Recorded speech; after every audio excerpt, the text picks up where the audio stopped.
चलिए देखा जाए क्वेश्चन नंबर 11 फ्रॉम एक्सरसाइज 19.10। क्या दिया गया था? इंटीग्रेट करने के लिए बोला गया था, लिखा हुआ था इंटीग्रेट करने के लिए, एक्चुअली में लिखा हुआ था इंटीग्रेशन ऑफ एक्स इंटू, लिखा गया था sine x into sine 2x dx। सो इसे कैसे इंटीग्रेट किया जाएगा? तो यहाँ पे लगा इंटीग्रेशन बाय पार्ट्स। उससे पहले एक बेसिक फार्मूला होता है इंटीग्रेशन का, जो कि आपको मालूम होना चाहिए। तो क्या होता है formula? That formula is that B right integration, है ना, टू ट्रिगो का एक basic formula to sine A into, अगर साइन भी लिखा हुआ होगा तो that will be equal to cos of A minus B minus cos A plus P के इक्वल होता है। ठीक है, तो इस फार्मूले को सबसे पहली बात आपको मेमोराइज होना चाहिए। ठीक है, चलिए तो कैसे इसे इंटीग्रेट किया जाएगा? तब आप इंटीग्रेट करने के लिए क्या करो, सबसे पहले बात ये फार्मूला में देखो तो दो, यहाँ पे फार्मूला में क्या होना चाहिए? टू होना चाहिए था। एक्चुअली में टू नहीं है, इसलिए आप क्या करोगे, टू से मल्टीप्लाई कर लो और टू से डिवाइड कर लो। एक्चुअली में डिवाइड बाहर में होगा इंटीग्रेशन से, ठीक है ना। तब आप क्या करो, इंटीग्रेशन से दो से बाहर से इंटीग्रेशन का दो से डिवाइड कर दो और यहाँ से लिख दो आप x into two sign 2x को मैं पहले लिख देता हूँ और साइन एक्स को बाद में लिख देता हूँ, साइन एक्स से dx। चलिए अब इस फार्मूले को अप्लाई किया जाए।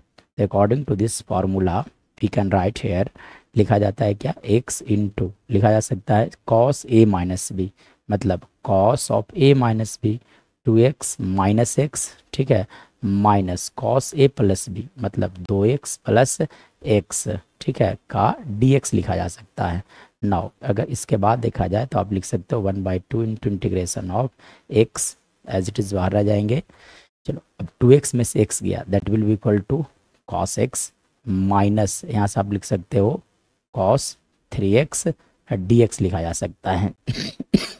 नाउ इसके बाद अब देखो तब अब क्या किया जाएगा कि x से दोनों टर्म से मल्टीप्लाई करके साथ साथ इंटीग्रेशन का साइन दोनों के पास भेज दिया जाए। मतलब यहाँ से फर्दर अगर बात किया जाएगा तब आप क्या लिख सकते हो, 1/2 को मैं बाहर रहने देता हूँ, ठीक है ना, और यहाँ लिख देता हूँ x into cos x D x, ठीक है।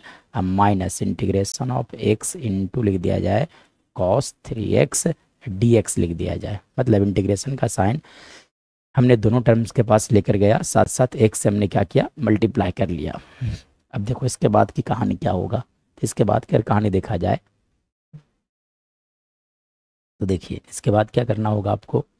तो इसके बाद अगर आप करोगे क्या किया जाए, तो इसके बाद देखो 1/2 इंटू, ठीक है। अब देखो यहाँ पे जब दो तरह के डिफरेंट फंक्शन होते हैं तो वहाँ पे इंटीग्रेशन बाय पार्ट्स लगता है, और इंटीग्रेशन बाय पार्ट्स का फॉर्मूला होता है u इंटू भी। अगर इंटीग्रेट करना होगा तो पहले u को बाहर किया जाता है, भी इंटीग्रेट होते हैं, minus integration of u differentiate होगा और यहाँ से लिखा जाएगा आपका भी dx का dx लिखा जाता है, ठीक है। और u और v मानने का तरीका होता है दैट इज आइलेट, ठीक है ना। जब दो तरह के डिफरेंट फंक्शन होंगे, इस सीक्वेंस जो पहले आएगा वो u है, बाद में आएगा वो v है। चलो देखो यहाँ पे x लिखा गया है, इस क्वेश्चन में x है, तब आप समझ सकते हो कि x इज अलजेब्रिक फंक्शन। और देखो तो cos x लिखा गया था, cos किस तरह के फंक्शन हो जाएंगे, ट्रिग्नोमेट्रिक। मतलब इस फंक्शन में जो पहले आ रहा है, सीक्वेंस जो पहले आ रहा है वो u है, तो x u हो जाएंगे और cos x जो है दैट विल बी v। मतलब अब इस फॉर्मूले को जब आप अप्लाई करोगे तो पहले क्या होता है, u को बाहर रखा जाता है, v को इंटीग्रेट किया जाता है। मतलब यहाँ से आप लिख सकते हो cos x से dx माइनस, ठीक है। उसके बाद देखो तो इंटीग्रेशन ऑफ du, मतलब जो बाहर था उसे डिफरेंशिएट किया जाएगा x के रेस्पेक्ट में, ठीक है ना। इंटीग्रेशन ऑफ, यहाँ से लिख दोगे आप cos x dx लिखा जा सकता है। ये फर्स्ट पार्ट के लिए हो गया। ये आपका यहाँ पर इंटीग्रेशन जो लगा है that is for x cos x, ठीक है। सिमिलरली यहाँ भी फार्मूला आ जाएंगे, तो यहाँ भी फार्मूला लगाया जाए, तब आप क्या करोगे, पहले x बाहर होगा और इंटीग्रेट हो जाएंगे आपका cos 3x dx इंटीग्रेट होगा, ठीक है, माइनस, ठीक है, जो बाहर था वो डिफरेंशिएट होगा, मतलब differentiation of x with respect to x, integration of लिख दोगे आप cos 3x dx लिखा जा सकता है, का होल dx आप समझ सकते हो, का होल इंटू आप चार्ज चल रहा था 1/2। चलो अब इसके बाद देखो, इसके बाद क्या होगा, तो 1/2 इंटू, ठीक है, x बाहर रह जाएंगे, cos x का इंटीग्रेशन होता है sin x, so we can write here sin x minus integration of x का डिफरेंशिएशन दैट विल बी 1, ठीक है ना। cos x का integration that will be equal to sin x, और यहाँ से आप dx समझ सकते हो, ठीक है। और यहाँ से आप एक काम करो, ब्रैकेट को नहीं भूलना है, ठीक है। और यहाँ से देखो तो x बाहर आ जाएंगे, cos 3x का इंटीग्रेशन लिखा जाएगा sin 3x बाई 3 लिखे जा सकते हैं, ठीक है। और यहाँ से देखो तो माइनस, ठीक है ना, इंटीग्रेस dx का डिफरेंशिएशन x के रिस्पेक्ट में that will be equal to 1, यानी कि 1 इंटू यहाँ से आप लिख सकते हो sin 3x by 3 into dx, bracket बंद हो जाएंगे। चलिए इसके बाद की अगर कहानी देखा जाए तब आप क्या कर सकते हो, तो देखो इसके बाद, चलिए इसके बाद अगर देखा जाएगा तब क्या होगा, तब आप यहाँ से लिख सकते हो, लिखा जा सकता है 1/2 इंटू, ठीक है ना, x sine x as it is minus, अब देखो साइन एक्स का इंटीग्रेशन x के रिस्पेक्ट में क्या होगा, that will be equal to minus cos x, so you can write here minus cos x, ठीक है।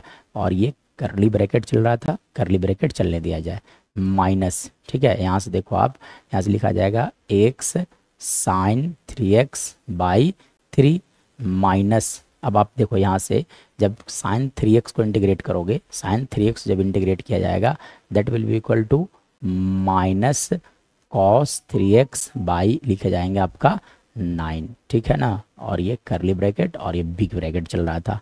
इसके बाद देखा जाए तो आप लिख सकते हो 1/2 इंटू, ठीक है ना, x sine x as it is रहने दिया जाए, माइनस माइनस प्लस होता है, so you can write here plus, है ना, प्लस कॉस एक्स, और यहाँ से देखो तो लिखा जाएगा minus x sign 3x by 3, ठीक है। और यहाँ से जब आप देखो माइनस इंटू माइनस प्लस हो जाएंगे, लेकिन ये माइनस मल्टीप्लाई होने के बाद फिर से ये माइनस ही रह जाएगा, मतलब minus cos 3x by 9 plus c, this is our right answer, ठीक है ना, यही हमारा राइट आंसर हो जाएंगे।